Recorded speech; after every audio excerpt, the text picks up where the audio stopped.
Hi there. Welcome to How to Survive the End. Now, somewhere in the distant future, it's going to happen. The world is going to come to an end. And when it does, everything will be destroyed.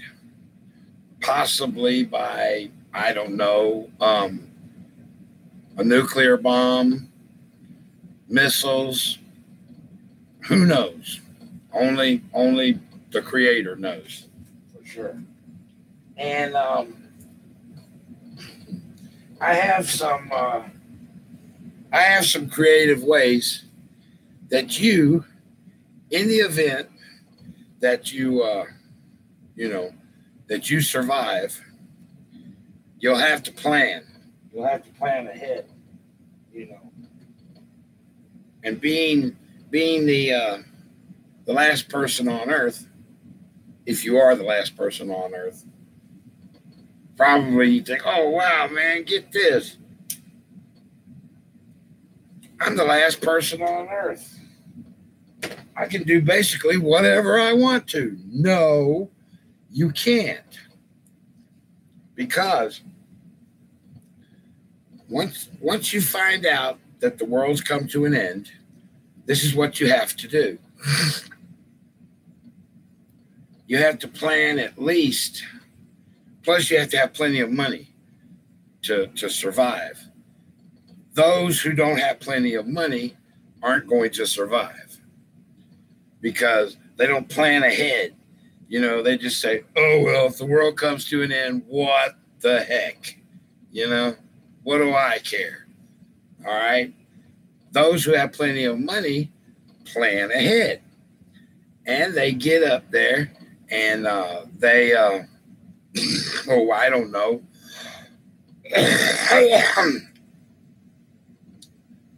I thought of building something underground.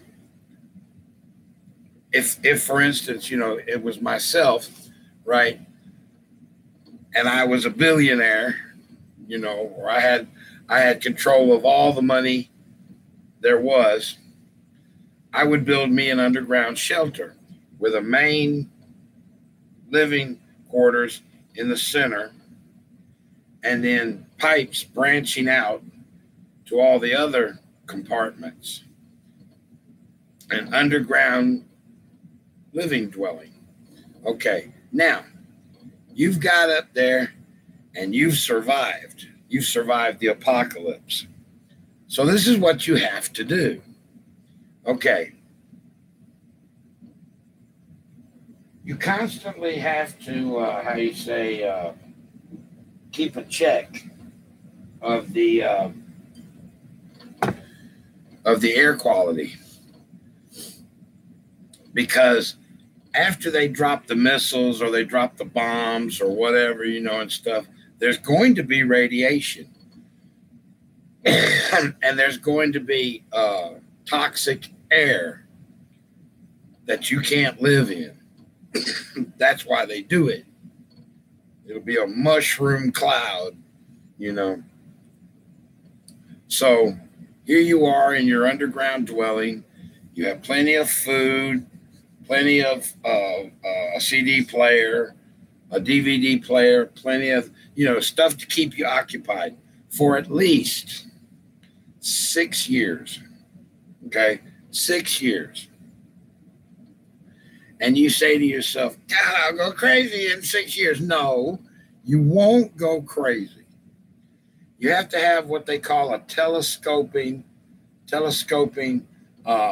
hydraulic pole with a air quality tester on it through a PVC pipe with a latch. That way, when you send it up, you seal off the bottom part. That way, the toxic air can't get into your dwelling. When the day finally comes, after 6 years, there's no telling how old you were when you went into the dwelling. and everything. You've been sealed in it for 6 years. Okay. Comes the day when you can leave, leave the your underground dwelling.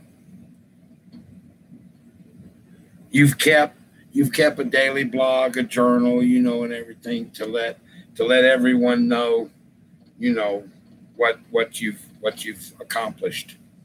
Okay. Now comes the day, the air is clear. You can leave the underground dwelling. Okay. Now, the next thing you do is you have transportation. You have a battery operated golf cart or a scooter with plenty of gasoline in it, because knowing society, they burned up all their fossil fuels and and everything like that and stuff. So then what you do is you put on your protective gear just in case, and then you go up, and the seal, it's like a submarine. You turn the valve, and the seal opens, and you stick your head out, and you go, huh. And you look around. Now, if you're in the mountains or in the desert or something like that or whatever, you look around and you go, yeah, okay, I can live with this. And you have your firepower, your weapons.